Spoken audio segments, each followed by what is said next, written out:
वज़ीर आला पंजाब मरियम नवाज़ अपनी सी पूरी कोशिश कर रही हैं कि महंगाई के ख़ात्मा किसी तरीके से मुमकिन है और उसमें कमी लाई जाए, और इसी सिलसिले में पूरा ज़ोर लगाया जा रहा है पंजाब हुकूमत की तरफ से कि वहाँ पर रोटी, तंदूर की जो रोटी है वो 16 रुपए की मुमकिन बनाई जाए। क्या ऐसा मुमकिन है? क्योंकि इसके ऊपर काफ़ी बात की जा रही है। जब प्रोडक्शन कॉस्ट इतनी बड़ी है तो ऐसे में कैसे मुमकिन है? फिर दूसरी बात ये कि अगर हकीकतन मुमकिन है तो सिर्फ पंजाब में ही क्यों? हमारे साथ इस वक्त मौजूद हैं रऊफ इब्राहिम साहब, जो कि चेयरमैन हैं कराची होलसेल ग्रोसर्स एसोसिएशन के। बहुत शुक्रिया रऊफ साहब। सबसे पहले तो ये बताइए कि क्या मुमकिन है 16 रुपए की रोटी बेचना?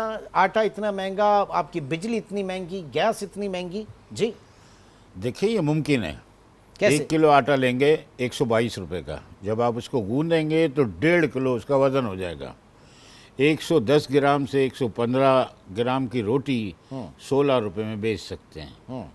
इसमें गैस चार्जेस, इलेक्ट्रिक चार्जेस और लेबर, फिर भी 3 रुपए एक रोटी पे बचेंगे, और ये काफ़ी हैं। दूसरी बात मैं आपको बताऊं, ये कहाँ की कैलकुलेशन है? आप कराची की, सिंध की कर कराची रहे हैं? 117 रुपए। कराची 117 रुपए। 17 रुपये होनी चाहिए कराची, क्योंकि हमें 1 रुपया इधर से एक्सपेंसेस आता है, वहाँ से यहाँ अगर आटा लाना है, ट्रांसपोर्टेशन। अच्छा 17 रुपये होना चाहिए। अच्छा 17 रुपये आप लगा ले रोटी के। हाँ। 17 रुपये से आप लगाएंगे तो 14 रोटी बच जाएंगी आपकी। 14 रोटी की कॉस्ट लगा लें आप, आराम से आप बेच सकते हैं, यानी 3 रुपये प्रॉफिट भी होगा। अब देखें, हैदराबाद में ये रेट मुकर्रर हो गया है, 15 रुपये रोटी और 18 रुपये नान। मैं नान की कीमत बोलता हूँ कि 20 रुपये की जाए, जिसका ग्रामीज जो है ना 130 से 35 होना चाहिए। अच्छा, और वो 110 ग्रामीज होना चाहिए रोटी, जो 17 रुपये है। ठीक है। और दूसरी बात मैं आपको ये बताऊं, चपाती भी जो हमारे यहाँ 20 रुपए की है, 14 रुपये होना चाहिए, वो 80 ग्राम होता है। हम ग्रामेज पे चल रहे हैं। जब हम इसको आटा गूंदेंगे तो 1.5 यानी 50% उसका वजन बढ़ जाता है। उसी से पेड़ा बनता है। नहीं तो फिर तो ये गवर्नेंस का मामला हुआ ना, अगर नहीं कर पा रहे तो फिर ये गवर्नेंस का मामला। देखिए, आप ये बात बात कर रहे हैं कि जी गवर्नेंस का मामला है, तो बिल्कुल है।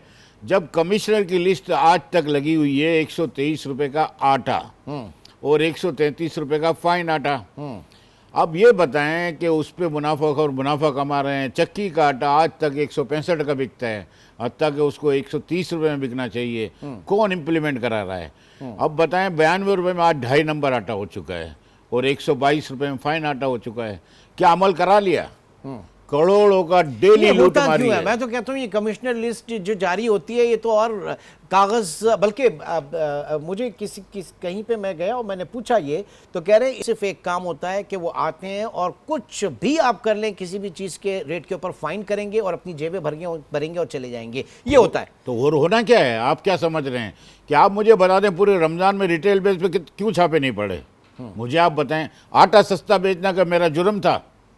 123 का तो इसका तो 115 में बिकवाया, उस पर चालान हुआ था। क्या इंक्वायरी हो गई? क्यों बेचा? तो क्या उसकी इंक्वायरी हो गई? क्या उस डीसी को मुअत्तल किया? क्या वो असिस्टेंट कमिश्नर मुअत्तल हुए? नहीं। मैंने वही बात मैं आज भी कर रहा हूँ कि हसन नकवी साहब आए हैं अभी, अब उनसे भी मेरी मुलाकात हुई है। मैंने यही कहा है कि इसकी इम्प्लीमेंट कराएं गरीब आदमी के लिए। अगर 2 वक्त की रोटी अगर ज़्यादा हो जाएंगी लोगों के लिए, 10 रोटी ले सकें, तो यार वो फायदा ही है ना, गरीब खाएगा तो सही ना। अभी आप गंदम की बात कर लें, बम्पर फसल, रिकॉर्डेड फसल तकरीबन 3 करोड़ लाख टन की है। तो आप क्या समझ रहे हैं कि ये गंदम सस्ती रहेगी? नहीं सर, 2 चीज़ें हुई हैं। एक तो आपको पता था कि बम्पर क्रॉप, और पीछे जो सैलाब आया था उसके बाद आपकी ज़मीन बड़ी अच्छी हो गई, यील्ड अच्छी हो गई, बम्पर क्रॉप है, लेकिन वो केयरटेकर गवर्नमेंट ने जाते जाते वीट इंपोर्ट की इजाज़त दे दी, नंबर 1। नंबर 2, गवर्नमेंट ने 2900 रुपए फी मन रेट जो है वो मुकर्रर, आज किसान कोई बेच पा रहा है 2900 में? 3200 कहाँ, 39 मुकर्रर किया है, 39 रुकर किया है। ओ यस, 39, हाँ 3900 फी मन। आज जो है वो 3200 और 3300 उससे खरीद रहे हैं। तो ये मिडिलमैन पैसे बना रहा है, किसान तो फिर वहीं पे अटक गया। देखें, आप बात समझे, किसान ने देखें डीएपी खाद महंगी है, 10,000 की बोरी, आप वो सारा साल इंतज़ार करता है। जब उनका माल उठाने वाला नहीं है, रोडों पे माल पड़े हैं या आप सोचें क्या हालत होगी, बारिश हो गई कुछ भी हुआ तो नुकसानात तो है ना। प्रोक्योरमेंट कितनी होगी, 40 लाख टन की प्रोक्योरमेंट करेंगे पूरे पाकिस्तान में, बाकी माल कहाँ जाना है। इंपोर्टेड गंदुम जो मंगाई गई वो भी तो पड़ी है, वो भी यहीं पड़ी है अभी पहले तक। तो ये होना चाहिए कि जब आपको पता था कि बम्पर क्रॉप है सारी चीजें, तो फिर इंपोर्ट की इजाजत क्यों दी गई? देखें मैं आपको बताऊं, इंपोर्ट की इजाज़त नहीं देते तो किल्लत हो जाती। हमारे यहाँ गंदुम कम थी, लेकिन वो जो 30 लाख टन कैरी ऑन था पिछला, उनको उन लोगों ने क्यों इस्तेमाल नहीं किया? ये इंपोर्ट पे क्यों लगा दिए पैसे? नहीं लगाने थे। इससे बेहतर था कि जो हमारे गोदामों में था वो निकालते, क्योंकि बम्पर क्रॉप होती, इससे नाजायज फायदा ही हुआ है। आप ये समझ रहे हैं कि पंजाब में अगर 16 रुपए की रोटी बिक रही है तो वहां पर गवर्नेंस बेहतर की जा रही है, और लेकिन यहाँ नहीं है, कराची में नहीं है। नहीं है, कराची शहर ही अलग है ना। सिंध में क्या हैदराबाद नहीं आता? वजीर आला सिंध, चीफ सेक्रेटरी, कमिश्नर इस पे काम करें। लोगों के लिए अगर कोई सस्ती चीज़ फराम करनी क्या गुनाह है क्या? गुनाह तो कोई नहीं है। अब मैं आपको एक और बात बताऊं, एक अजीब बात है कि हम रोज चिल्ला रहे हैं, मैं 2 दिन से देख रहा हूं कि एक्सपोर्ट की परमिशन देंगे चीनी के लिए। 7 रुपए किलो 5 दिन में इजाफा हो गया कि जी एक्सपोर्ट की परमिशन देंगे। 2 दफा ऐसे हादसा हो चुके हैं, नवाज शरीफ के दौर में, इमरान खान के दौर में हुआ ये, और तकरीबन 185 होलसेल में हुई, 200 तक चीनी बिकी। शायद आपको याद होगा। ये एक्सपोर्ट का जो कारनामा अंजाम फिर देने जा रहे हैं, मैं उनसे अपील करता हूं। नहीं, जरा थोड़ा सा अवामी मुफाद में जरा इस मामले को खोलें ना, जरा और खोलें जरा। देखिए मैं आपसे बता रहा हूं कि जब काटल हो जाता है, सट्टा माफिया सरगर्म होती है, जब रूमर चल रही है कि एक्सपोर्ट की परमिशन मिलेगी 10 लाख टन की, तो 7-8 रुपए किलो बढ़ गए। ठीक है, अगर इसको अभी तरदीद कर दी जाए कि भाई एक्सपोर्ट हम फिलहाल नहीं करेंगे, क्योंकि हमारे पास चीनी पूरी है, हमारे पास एक्सेस कोई नहीं है इतनी कि हम इसको एक्सपोर्ट पे जाएं। एक्सपोर्ट पे जाना ऐसा हो जाएगा कि 200 रुपए किलो चीनी हो जाएगी।